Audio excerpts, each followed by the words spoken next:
A very good evening and thank you for joining GBS News at 9. My name is Susan Nganga and with me tonight is our sign language interpreter Francis Okinyi. Let's begin. President William Ruto today extended his nationwide development tour to Busia County, where he launched and inspected a series of key projects aimed at transforming the region's economy, even as he mounted a spirited defense against his critics, accusing them of lacking a clear and workable agenda for the country. Here is that report. Unajua hii dunia ya Busia hii si iliwacha nyuma siku mingi? Siku ilikuwa na ubaguzi siku mingi. Mimi nimesema Kenya hii hatutaki tena viongozi wa kabila. Hatutaki tena uongozi wa kubagua watu wengine. Mambo ya ubaguzi na ukabila tumefungia nyuma. Tunasonga mbele kama Wakenya, watu wa taifa moja. President William Ruto has sharply responded to his opponents who had faulted his early remarks. Ruto! Sisi ni watu wa hii. Iko mtu wa hii. Sisi wote tuko hapa. Hebu tutingize Ruto aone hapa, tutingize Ruto aone. Kwa sababu ya broad-based government, we are one. ODM na UDA ni kitu kimoja. The president maintained that his critics have no concrete plans for the country, urging them instead to focus on policy rather than personal political attacks. In a swipe with satire, Ruto suggested that his rivals should consult him on a range of issues, including what he termed as discipline and lifestyle, claiming that some leaders were more focused on fattening themselves without checking on their weight rather than serving the public. Saizi wanalia ati nimesema sijui wamekaa namna gani, ati sijui wamekaa namna gani. Si wao ndio walianzisha? Si walisema ati angalia William Ruto vile amekonda. Sasa mimi nawaambia vile nyinyi mlianzisha. Sasa mimi nataka niwaambie kweli mimi nimepunguza weight. Si ni kweli? Kwa sababu mimi niko na akili ya kujua ya kwamba unaweza kupunguza chakula na uingie kwa gym ndio ukae chonjo. Nyinyi ambao mnasema vile nimekonda, enda mjiangalie kwa kioo. Si mnaona vile hao watu wamekaa? Si tumbo karibu inapasuka. Kichwa imevura sijui kiasi gani. Alafu jana mimi nimewaeleza endeni kwa gym. Nimewaambia punguzeni chakula. Unajua wako na kiburi mingi. Kwa kiburi mingi atu wameanza kunijibu. Busia County Governor Paul Nyongesa Otuoma also weighed on his political debate, alleging that former Deputy President Honorable Rigathi Gachagua had been an obstacle to development efforts in the region. Na Mheshimiwa Rais, unajua mimi sipendi kuongea maneno mengine sana. Lakini wewe unakumbuka siku ile mtu ya ubaguzi alikuwa kwa serikali yako. Si alikuwa anatoa vitu ya Busia. Paka rais mwenyewe anakuja anauliza wapi hii maneno ya Busia. Rais mwenyewe anarudisha. Na leo tunaona matunda. So sisi tutasema Ruto ni chinga. Ruto ni chinga. Aya anasema atawakula kwa breakfast. Eva kubonanga kuti habari ya mmakherebende. Amalizana nao engo honiko langa kokorioko amemalizana nao. Hapo kwa maherebende. Tuamalizie hapo kabla ya breakfast. Waikuwe wameenda wakienda. Ati sisi hatukuli kwako. Sasa jameni, my friends, bro. Si kusema mnakula kwangu. Nilisema kama mngekuwa mnakula kwangu vile nimepunguza mambo ya chakula, hata mimi ningewapunguzia nyinyi kama mngekuwa mnakula kwangu. Na si kusema mnakula kwangu. Mimi niliwaambia tu mahali popote pale mnakula, punguzeni kidogo. Wacha wananchi wengine wapate kitu ya kukula. Tumbo karibu inapasuka. Na muende kwa gym. Ama namna gani? And now still on politics, ex-year Governor Cornel Rosanga has called on the Orange Democratic Movement to sever links with President William Ruto's United Democratic Alliance, that is UDA, accusing ODM's partner in the broad-based government of frustrating former Cabinet Secretary Raphael Tuju. Let's get the reports. If he is trying to think that we shall give him any vote, he will be rudely surprised at the end of it. The political marriage between ODM and the UDA is facing a fresh storm from the lakeside. Former Siaya Governor Cornel Rosanga is demanding that the Orange Democratic Movement cut ties with President William Ruto's government, citing the ongoing legal battles facing former Cabinet Secretary Raphael Tuju. stated very categorically that we are not going to support this government in any way if things like this would be happening to us. Addressing the press from his Sagere rural home, Rasanga, from the Tuju saga, not just as a legal dispute, but as a direct attack on the people of Siaya. He accused senior individuals of attempting to dislodge Tuju from his property, a move he says the region will not watch in silence. My humble request to the president is that this property is restored back to Rafael Tuju so that he does his business, so that Siaya people, this can have impact on Siaya people, and there would be investors from Siaya who are domiciled also in Nairobi. The former governor didn't stop at words. He issued a bold threat to mobilize thousands of Siaya residents to march on and occupy the disputed property in Nairobi. But I'm now withdrawing my support because we cannot support a regime that does not support our cause. And similarly, I'm also asking Siaya residents in general, in all, to withdraw their support if they ever thought of supporting him. I'm not joking about this, and I will soon ask Siaya people to register in large numbers so that we can walk this between Siaya and Nairobi to reach up to that where that property is. Turning his focus to party leadership, Rasanga challenged top ODM officials to review their support for the broad-based government.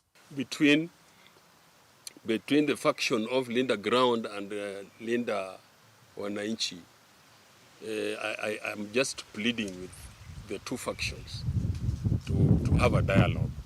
Dialogue that could be led by eminent people from Nyanza or from any other background. But here in Siaya, we have people like retired Bishop Wasonga, who can easily sit and form a panel that can bring peace to both factions so that we have the original ODM that is capable of fielding a presidential candidate. He has already withdrawn his personal backing, urging supporters nationwide to follow suit to prevent the party from being swallowed by UDA. Susan Nganga, GBS News. Kenya's competition law framework has long been regarded as one of the most advanced on the continent. However, a new review by the Organization for Economic Cooperation and Development, the OECD, indicates that the country must now strengthen enforcement, boost funding, and enhance institutional capacity to match its legal ambitions. Let's get the reports. The review finds that while Kenya has established a modern competition framework, enforcement by the Competition Authority remains weak and under-resourced. The authority, tasked with regulating monopolies, mergers, and cartel behavior in the corporate sector, continues to operate with limited funding and staffing levels well below international standards. It also lacks a dedicated economics unit, a gap that undermines its ability to conduct complex market investigations. We could do more to resource CAK. Yeah, I think we will do that, and I'll give you the support required. Yes.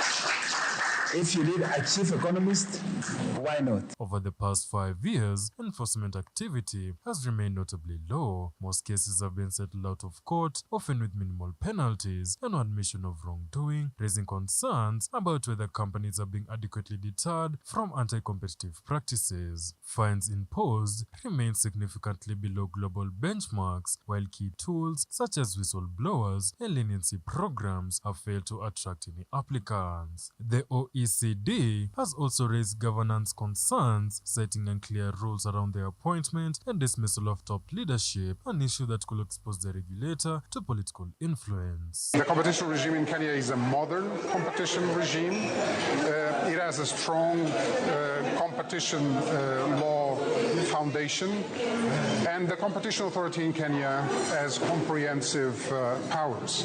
But there are elements that can be improved. While merger control systems are in place, no mergers have been blocked to date. At the same time, Kenya's participation in regional blocs such as COMESA and the East African Community is creating overlapping regulatory frameworks, increasing compliance costs and legal uncertainty for businesses. Some of the strengths that came out of this review is the fact that we have a robust legal framework.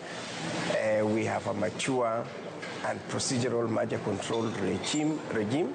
We have intact cooperation between regulators internally and regionally, and the fact that CAK is playing a great role internationally when it comes to competition and consumer matters. The OECD is now recommending sweeping reforms, including increased funding, tougher penalties, stronger institutional independence, and greater transparency to enhance the effectiveness of the system. This is Jeff Abuki, GBS TV News, Nairobi. Chaos erupted today at the busy Gikomba market after traders clashed with the government officials and surveyors. The tension began when officials arrived to demarcate new boundaries for the Nairobi River Restoration Project, while the government insists on a 50-meter buffer zone to prevent perennial flooding and fires. Traders claim the sudden excavation from the initially agreed 30 meters will leave them with nowhere to conduct their business. Let's get the reports. It was a send-off at Gikomba Market as government officials and business leaders arrived to set new boundaries. The goal was to establish a 50-meter riparian zone for the banks of the Nairobi River. However, the exercise was short-lived by angry traders who disrupted the process, forcing the official to flee for their safety. Kwa hii soko yetu kusema ukweli ni soko ndogo. Soko yetu shamba yetu sio kubwa. Sasa ukichukua 50 meters itakuwa imeisha. Sisi hatuoni mwangaza na haki na kweli ya kwamba kuna soko tunatengenezewa. The bone of contention lies in the extra 20 meters. While traders had previously agreed to move back 30 meters, the government's decision to increase that to 50 meters has sparked fears of land grabbing and loss of livelihood. Wafikishe 30 meters ndio tupate pia sisi penye tunauzia.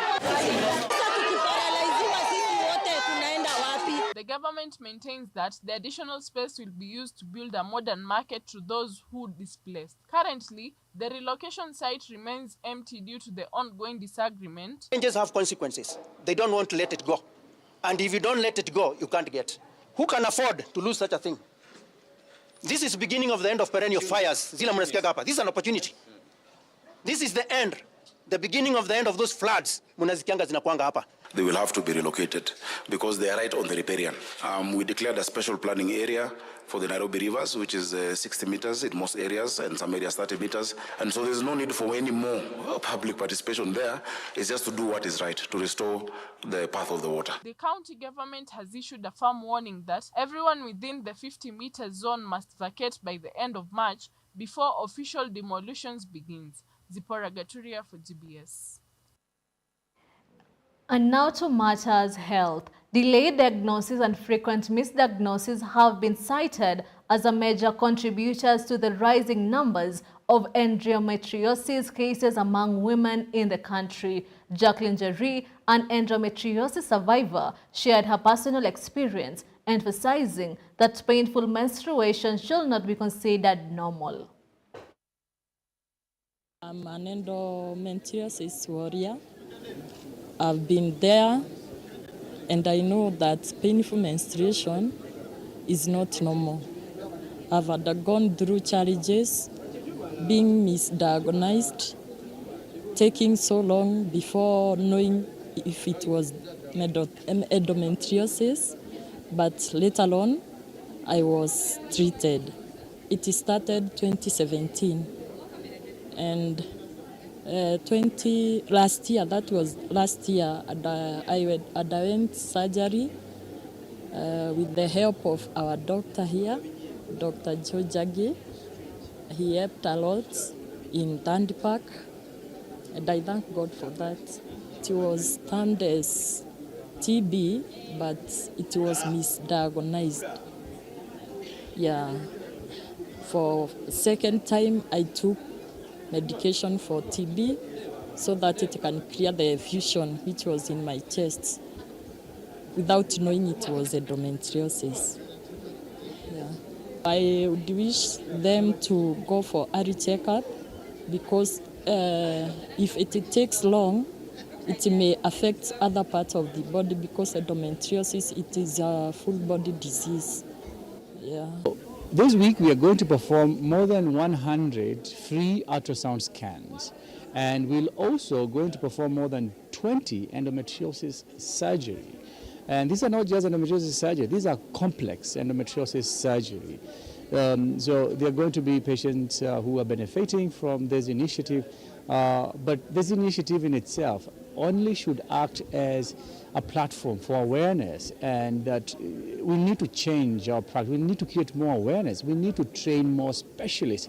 So this is not only Kenya. I think I would say it's beyond Kenya. So this week we are going to perform more than 100 free ultrasound scans, and we're also going to perform more than 20 endometriosis surgery. And these are not just endometriosis surgery, these are complex endometriosis surgery. Unfortunately, we don't have this data for Africa. Secondly, we know that there's delayed diagnosis in endometriosis, and Western data shows that can be 8 to 10 years.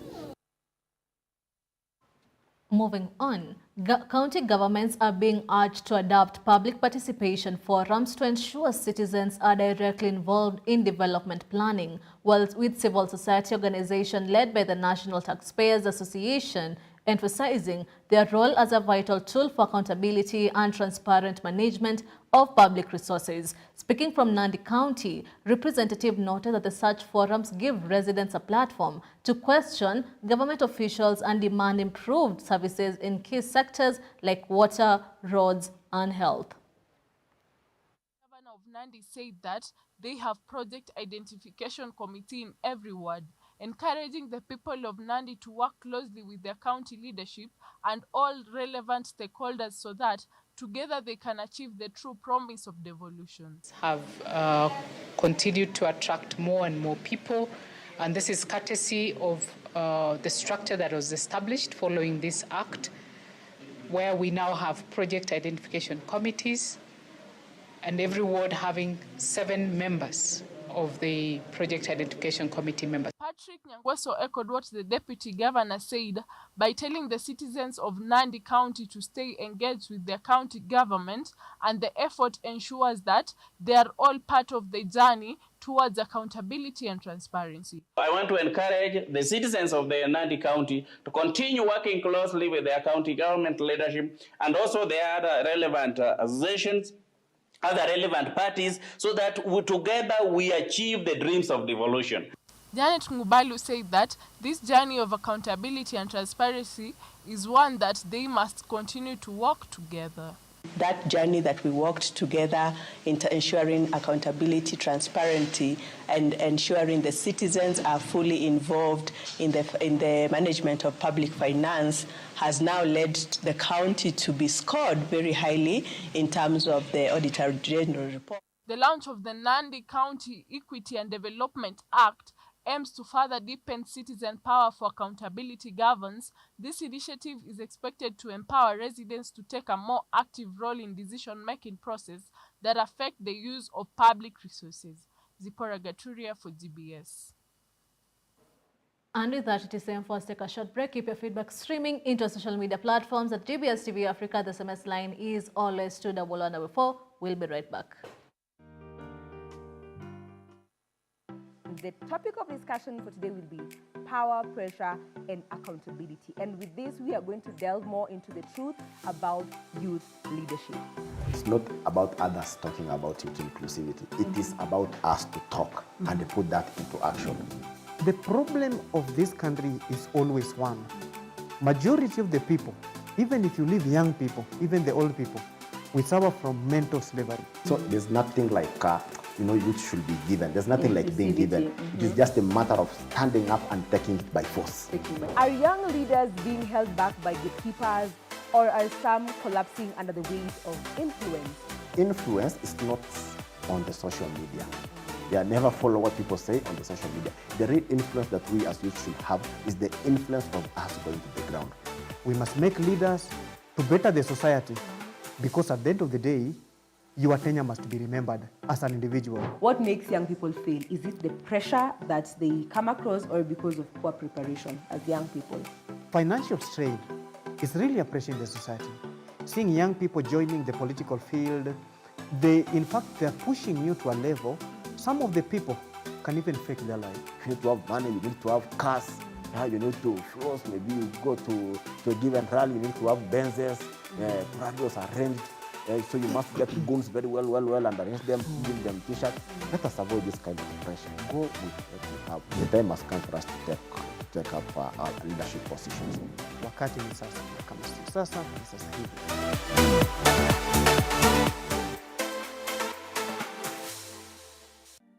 Man can only have dominion once he has the image of God. Man can only have dominion once the image of God is dwelling in him. So in the book of 1 Corinthians chapter 15, verse 45, is talking about the living spirit. Man became a living spirit. How did he become a living spirit? So when we think about this part, there is man that was formed out of the dust of the ground. But this man received the breath of God. And in that breath of God, there was a nature of God.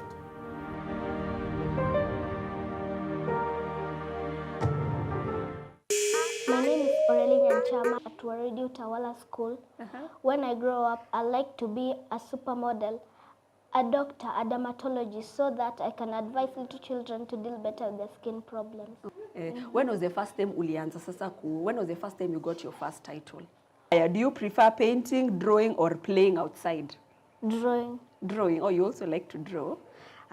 Dear future Aurelie, I'm advising you that to do better on your exams, to care for people, to care about yourself, and do good things. And if you have an opportunity, do it. Any opportunity, even if it's from modeling, dancing, singing, anything.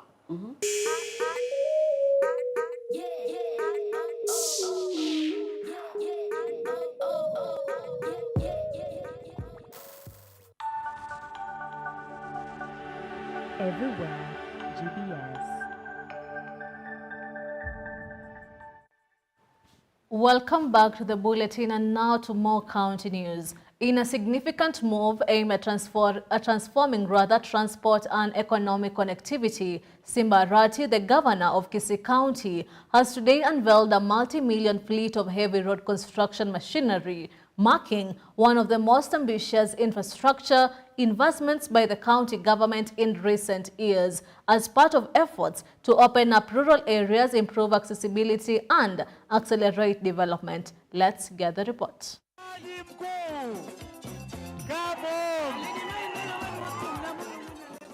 It was a triumphant entry for the son of Gusii Land Governor Simba Arati.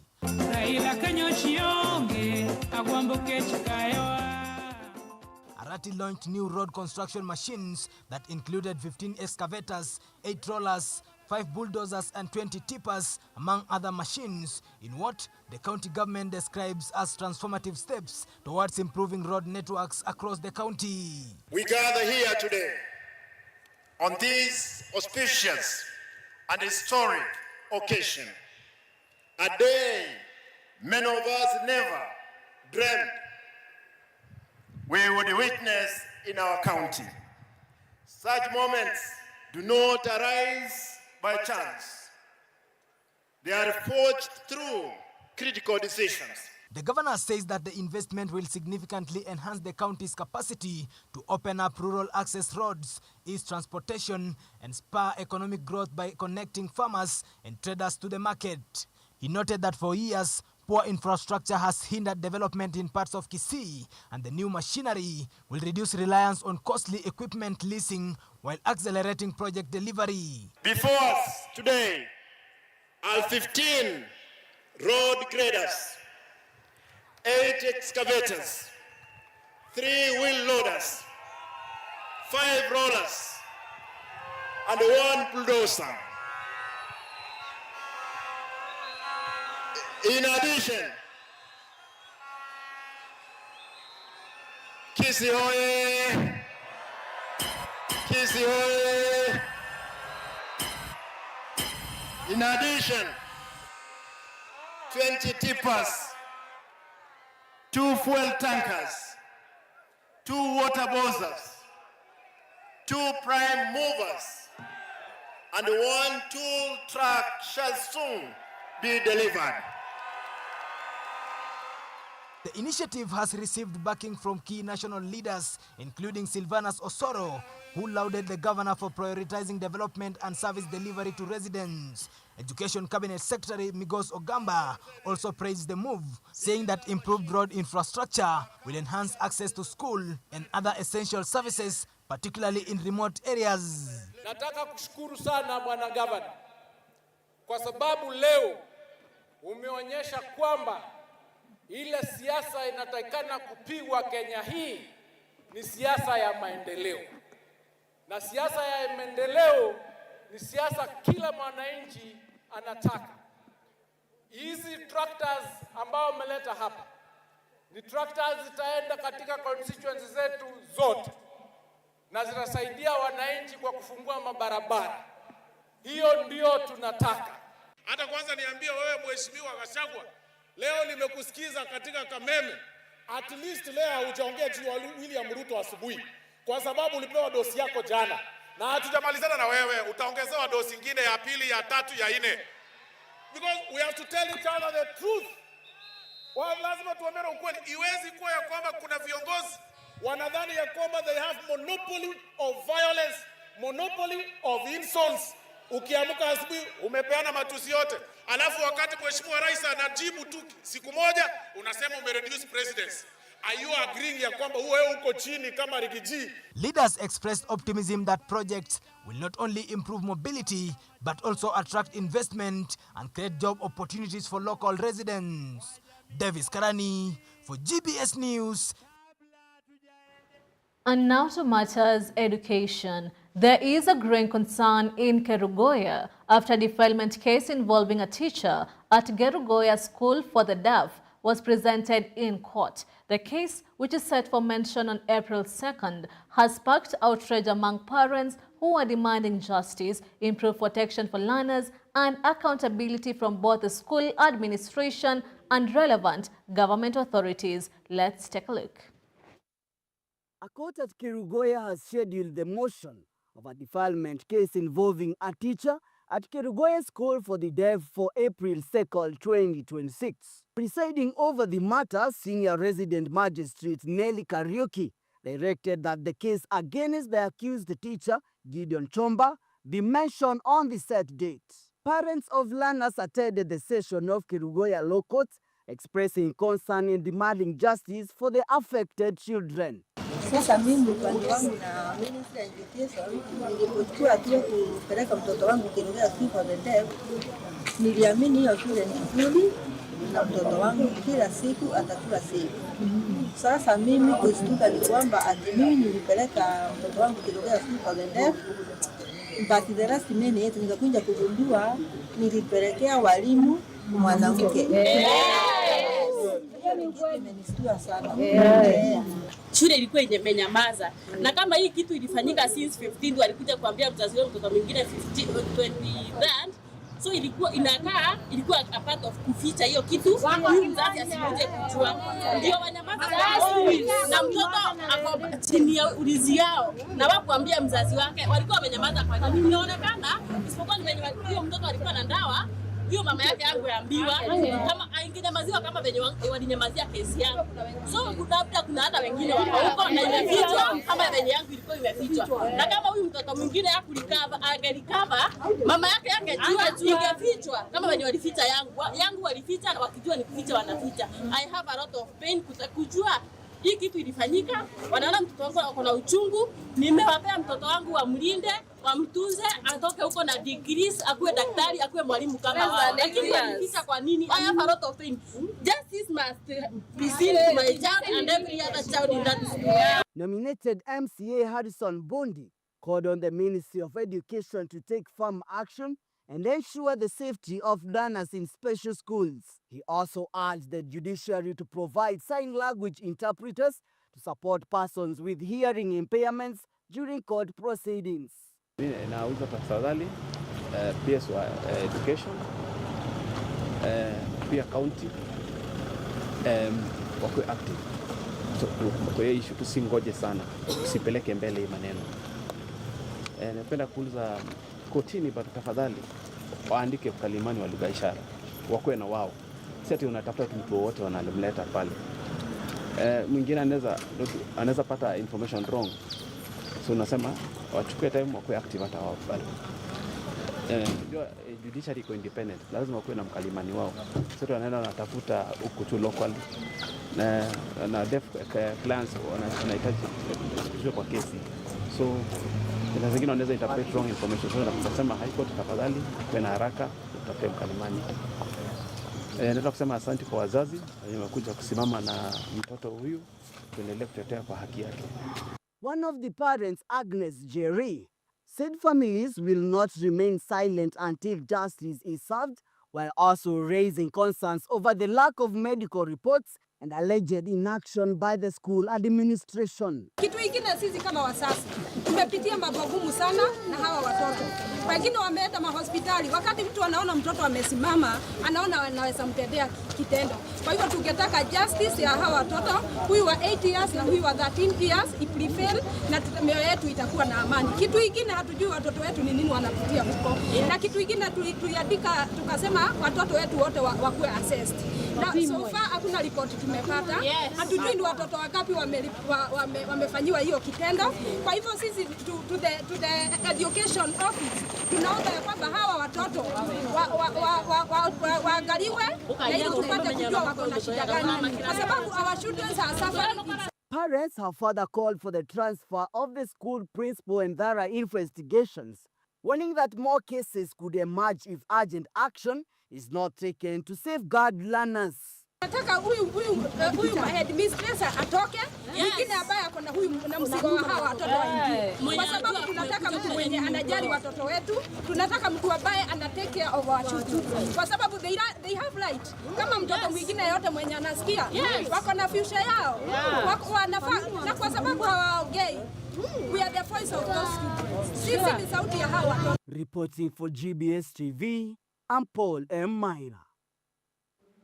Environmental conservation is taking center stage in Murang'a County as stakeholders move to protect the Aberdare forests and critical water catchment areas. Experts warn that if current management trends continue, water could become scarce after 2035, prompting urgent action from water companies and environmental groups. The ongoing campaign focuses on increasing tree cover and desilting dams to enhance water storage capacity for both domestic use and irrigation. One of the reasons we are doing that is because water, if we don't manage it, is going to become scarce. There is a probability that after 2035, the amount of water that we shall be having accessible to us will continue to dwindle if we don't do what we are supposed to do now. And that's what we have done as all the water companies. We've met and agreed that we are going to support all conservation measures, starting with what you are doing with the Aberdares and also other catchment areas. And the reason we are doing that is because it's not only about us, it's about generations to come. As Murang'a County, our tree cover is 27.8%, and our target is that 5% by 2030. And within the 15 billion seedlings, our target is to plant and to grow, that is to nurture 134 million seedlings. That's why we are calling each and everyone. We participate, we do as a team so that we can be able to achieve our targets. What we are doing, we are mobilizing stakeholders so that one, we can desilt the dam so that we get enough water for consumption and for farmers. Two, we are working very closely with Maragua Rua to ensure that we protect the catchment and avoid siltation along that catchment. Construction of the County Aggregation and Industrial Park, that is CAIP in Kirinyaga, is nearing completion, marking a major milestone in the county's journey towards becoming a regional hub for agro-processing and industrial development. The facility, located within the Sagana Agro-Industrial City, which is the designated special economic zone, will go a long way in supporting value addition, strengthening agricultural value chains, and creating employment opportunities. Let's get that report.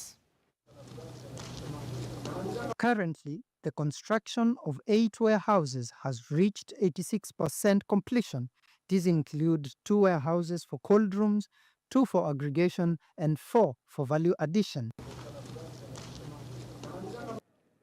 Pia these seedlings in align na hii vision ambayo mumesikia tunaongea ya industrial park. Sitaki kurudia, mnajua na mumesikia. Pia industrial park mnaiona, si ndio? Si nyinyi wote wa upande huu wa mumeona tunafanya kazi ya industrial park? Tunasema mwenye macho afanye nini? Aone. Speaking in Kariti Ward, Ndia constituency, where the project is domiciled, Kirinyaga County Governor Anne Waiguru said the project is projected to create massive job opportunities, especially for youth and women once investors begin operations. Tunaelekea kuimaliza, hivi karibuni tutaifungua na itakuwa ikiandika vijana wa Kirinyaga zaidi ya 10,000. Zaidi ya 10,000. Vijana wa Kirinyaga zaidi ya 10,000. Hiyo inaitwa direct employment. Alafu kile tunaita indirect employment. Indirect, unajua mimi kusoma nimesomea economics. Mimi ni kama speaker. Tumesomea hesabu na finance. Indirect ni wale ambao hawafanyi kazi hapo, lakini biashara zenu za kule nyuma ndio zinafanya hiyo industry iende mbele, si ndio? Wale ambao wako na avocado zao kule, kwa sababu hizo avocado ndio zitakuwa zinatengenezwa mafuta. Wale ambao wanakuza nyanya, kwa sababu hizo nyanya ndio zitakuwa zinatengenezwa tomato paste. Wale ambao wanakuza kahawa, kwa sababu kahawa ndio itakuwa inafanya processing. How indirect will be not less than 100,000 Kirinyaga homesteads. The county's management also thanked the national government for supporting the county, noting that collaboration between the 2 levels of government has been instrumental in accelerating the implementation of the initiative. We appreciate what the national government is doing, even doing follow-up for these particular projects. We know that as Kirinyaga County, being led by the Governor Anne Waiguru, we are in the forefront. And this being one of her legacy projects, we are pretty sure that it shall be completed and Kirinyaga people shall get jobs. The governor also stated that Kirinyaga has already moved 50,000 Kirinyaga residents out of poverty level in her regime as per the KNBS records. Tayari mahali tumefika tukifanya hesabu za KNBS. Ukiangalia nchi yote, Kirinyaga tulireport katika speech yetu ya County Assembly.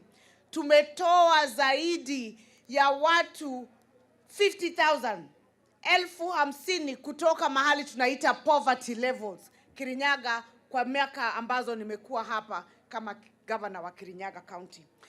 As Kirinyaga looks set to be on the rise, the eyes remain locked onto the rest of the other counties to maybe respond to such a challenge. Reporting for GBS TV, I'm Baraka Gitonga. A new digital solution aimed at improving communication for persons with hearing disabilities has been launched in Lodwar. A Science Media Kenya partnered with the Turkana County government to roll out the Assistol app The platform provides on-demand sign language interpretation services in health facilities, enhancing accessibility and inclusion for deaf patients while also creating employment opportunities for trained interpreters. Paul Maina with more details. The Assist All Up, an innovation by Sign Media Kenya, has been officially launched in Lodwar in partnership with the Turkana County government to improve communication between deaf patients and healthcare providers. And today we are happy that with the partnership with the Turkana County, we've launched the use of a sign language interpreter as a mobile application Assistol that will help to communicate with the deaf when they go to receive healthcare facilities, healthcare services. Remember, healthcare is a primary human right, a basic human right like any other, and the deaf people enjoy it the same way as other people, the population within Kenya. And the Constitution has made this very clear on non-discriminatory policies or practices towards persons with disabilities. We are grateful for today's launch of Assistol mobile application in health facilities here in Turkana County, whereby persons with hearing impairment now need to, when there's need of accessing services, to go to our health facilities, whereby they will be attended by care health workers without any problem. The app offers on-demand sign language interpretation services in health facilities, allowing users to connect with interpreters at a cost of about 30 shillings per minute through a per-second billing system. More than 50 healthcare workers across Turkana have already been trained on disability inclusion and the use of the platform, which was initially developed during the COVID-19 pandemic to bridge communication gaps in healthcare. And we have had a very good reception from the deaf community. Over 50 of them are undergoing this training in a center nearby. And we want to see that at the end of the day, how are the feedback of deaf people in regard to consumption of healthcare services. We are looking at diagnostic services. When they go to the triage, how are they leaving the triage feeling? When they leave the triage and they are going to the labs and they are communicating with the lab technician, we want to have that experience changed. The deaf community had a number of challenges in accessing healthcare services. And because of the launch of this hub today, we are happy, and those barriers are going to be addressed because the healthcare team workers in Turkana County have been trained in sign language, and the launch or familiarity in terms of this assistive hub that will assist them in Turkana County. The innovation has since expanded to other sectors, including education, the judiciary, and banking, while also creating income opportunities for over 600 satisfied sign language interpreters. As Science Media, we are pursuing this seriously by including Assistol at the healthcare providers. We've now done it in Busia, we've done it in Mandera, we've done it in Nairobi counties, and now we are in Turkana today. Next week, we'll be doing it in Garissa County, where we are looking at how do we make sure that this is accessible to persons with disabilities. Members of the deaf communities and interpreters in Turkana are also receiving digital literacy training to enhance access to services and economic opportunities across marginalized regions. And in enabling persons with disabilities, one, to access digital literacy as a training, in addition to whatever we are doing today with the healthcare providers. We're also catalyzing the deaf community who are having a training right now as we are talking, to make sure that they are actually getting included in access to digital literacy that will help them even when they are accessing these services in the counties. Being also a person with a disability, I am happy because this hub is really going to assist the other population, the deaf community, to access services wherever they are, whether in level 1 or other levels of health in Turkana County. Reporting for GBS TV, I'm Paul Maina. Canada is stepping up effort to strengthen Kenya's aviation sector through a new training initiative aimed at building skills and reinforcing the country's position as a regional hub. Speaking during a visit at Wilson Airport in Nairobi, Randip Sarai said college, in partnership with Flightline Training Services, is working to establish an aircraft maintenance technician training program in Nairobi. To announce another further initiative that will deepen that partnership even further. Canada's Algonquin College is partnering with Flightline Training Services together with de Havilland Canada and Pratt & Whitney to establish an aircraft maintenance technician center right here in Nairobi. This training school, with an investment of more than $9 million, is going to train over 2,000 students from Kenya and East Africa so that they can keep these planes flying in the air. And they're going to be trained right to the Transport Canada and IASA standard so that they can work here in Kenya on these fantastic de Havilland planes or anywhere else in the world. The Director General of the Port Authority, William Ruto, has dismissed allegations of a lack of transparency in the recruitment process within the authority. Speaking at the Port Authority headquarters in Mombasa during the distribution of food aid to members of the Muslim community, Captain Ruto stated that over 500,000 applicants completed 296 positions, with the Port Authority of Mombasa utilizing a technology-driven system to fill the limited vacancies. Siku hizi za masiku ya Ramadhani kuwakumbuka Waislamu kwa chakula. Nyinyi kama wabunge, nyinyi kama masenators, nyinyi kama wanasiasa tofauti, na mambo mangapi mmefanya hamweke wazi? Naam, huyu leo ameweka mambo wazi hapa, wazi para uwanja, kwamba haya ndio mambo ambayo mashirika na viongozi wanataka wafanye. Sisi tumesema kama KPA we want to do automation and digitization, na ndio unaona tumeanzia hapa mara ya kwanza kwa KPA kufanya recruitment through online platform, ili yahitaji kulete mambo ya watu kukutana, mambo watu kuulizana maswali, sijui tulikutana na nani, nilimpatia nani nini. Sisi tunasema tuna uwazi. For sports lovers, it's time for your most anticipated part of the bulletin, the sports news. Let's get sporty.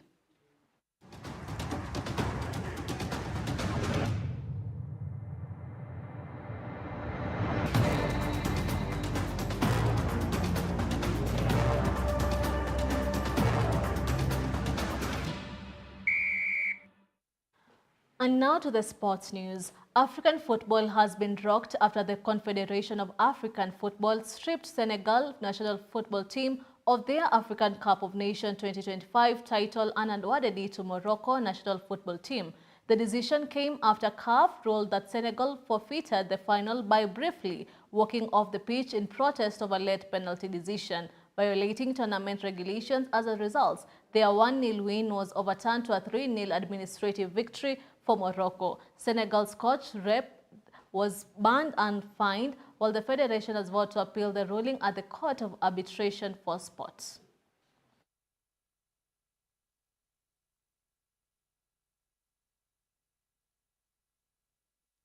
AFC Leopards secured a crucial 1-0 win over Nairobi United at Nyayo National Stadium to stay in the FKF Premier League title race. Samuel scored the decisive goal in the 12th minute after a precise assist from Tyson, while goalkeeper Humphrey Katasi made a key save to deny Nairobi United an equalizer. The victory lifts Leopards to 46 points, narrowing the gap to leaders Gor Mahia to 7 points.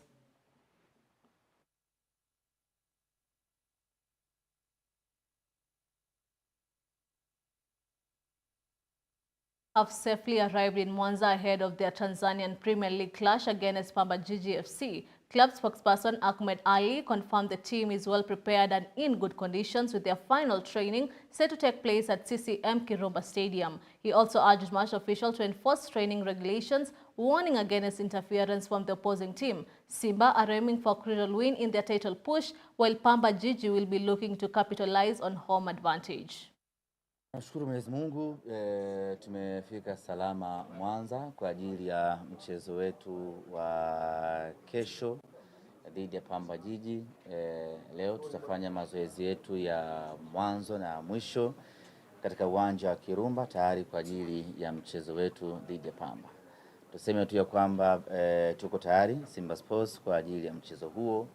Tunachoombea tu ni kwamba hali ya hewa iendelee kuwa nzuri hivi, mvua isinyeshe, ili uwanja uendelee kuwa katika ubora wake na tuweze kucheza mechi yenye kupendeza na mechi yenye ushindani. Tupo kwenye vita kubwa ya kupigania ubingwa na tupo kwenye vita kubwa ya kupata ushindi mbele ya Pamba Jiji. Ili tuweze kutimiza hayo yote, lazima tupate alama 3, na alama 3 dhidi ya Pamba haziwezi kuwa alama 3 nyepesi, na ili tuweze kuzipata lazima kuwe na muunganiko wa mashabiki wote, kwa maana ya umoja. Mashabiki waje kwa wingi uwanjani, tushikamane, tupambane. Tupo ugenini, lakini kiuhalisia sisi ni wenyeji, kwa maana ya kwamba sisi tuna mashabiki wengi zaidi Mwanza na kanda ya Ziwa kuliko Pamba Jiji. Tunawaomba wasimamizi wa mchezo huu wazingatie kanuni zinavyotaka. Tutakapokwenda kufanya mazoezi, kusiwepo na kiongozi yeyote wa Pamba katika uwanja wa Kirumba. Wamekuwa na tabia kujisingizia vyeo, mimi sijui meneja wa CCM sijui nini, mimi sijui meneja wa kitu gani, mimi sijui nini, ili mradi tu kujipa halali wa kukaa uwanjani wakati sisi tunafanya mazoezi. Ni wakati wetu wa kufanya mazoezi. Tukimaliza kila mmoja atarejea hapo Kirumba kuja kuendelea na shughuli zake. Naamini kabisa tukizingatia hilo, tutepusha vitu vingi, na hiki sio kama tunaomba msaada. Hiki ni kanuni, kwa tunaomba kanuni izingatiwe, tupewe nafasi tufanye mazoezi yetu kwa utulivu. Tukimaliza wataendelea na mipango yao. I think 100% ready, both from a mentality point of view as well as a physical point of view. Obviously, we were disappointed that we weren't able to play the match on the weekend, but in some sense, it does allow for the players to have really refreshed themselves, and we're really looking forward to the match. We know it's going to be a difficult match, but you know, that's part of the league. There's no easy matches, and away game to Pamba is definitely will be a good challenge for us.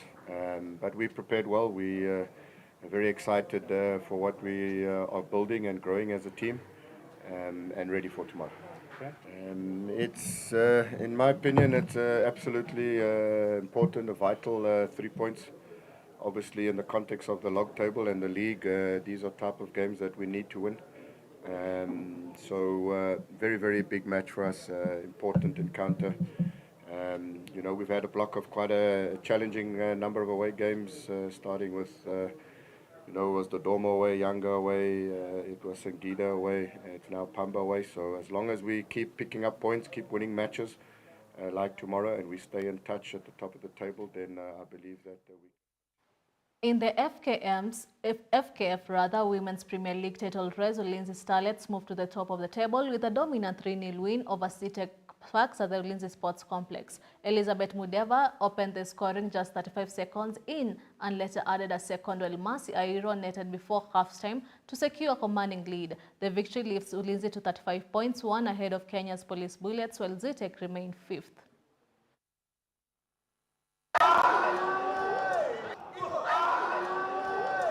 Nashukuru God, shukuru Mungu kwa game kwa fiti, hakuna mtu amepata injury nyingine serious. Nashukuru God, shukuru Mungu kwa game kwa fiti, hakuna mtu amepata injury nyingine serious, but hizo injury za kawaida tutaangalia wachezaji wenye wako and then tutajua, but nashukuru God, game kwa fiti na tumewahi points 3. Nisema kwamba nilifeel ya kwamba hii ligi 2025-2026 itakuwa tough one. Na true to my words, it will be a tough one. Game ijakuwa mbaya, but tumepoteza 3 points, so really going back to the drawing board, but wasichana wame try their best. Nitasema the most undoing ni not scoring. Ukiangalia conversion yetu ijakuwa poa. Yeah. Okay, generally nitasema tu ni hiyo attacking third in terms of kumalizia zile chances tunapata, because that is the biggest you can do in a game. For you to win, you have to score. Unaelewa? Hata kama opponent anafunga 4, if you score 5 then you win. So that is the work we are really going to work on this week, and anajua itakuwa poa. Yeah. I think the title race iko open because ukiangalia hii side yetu most of the times you just win your games. Unaelewa? Kuna wale wako na game in hand, kuna wale washamaliza, but the most important thing ni wewe win game zako and then ukuje upige mahesabu baadaye. I think hiyo ndio inakuwa rahisi. But coming back to this game, I think officiating law haijakuwa poa.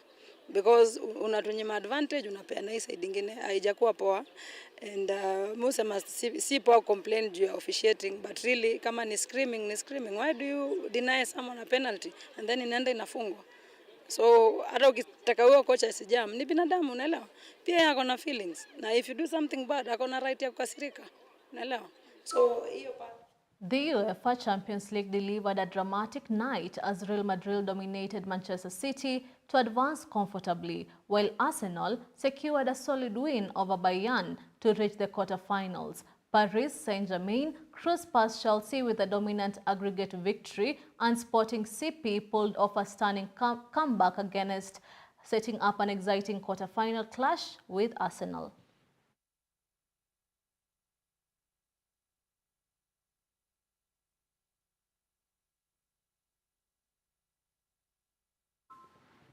And with that, you have come to the end of the news bulletin. It's always a pleasure having you on board. My name is Susan Nganga, and our sign language interpreter tonight has been Francis Okenyi. Have a good night.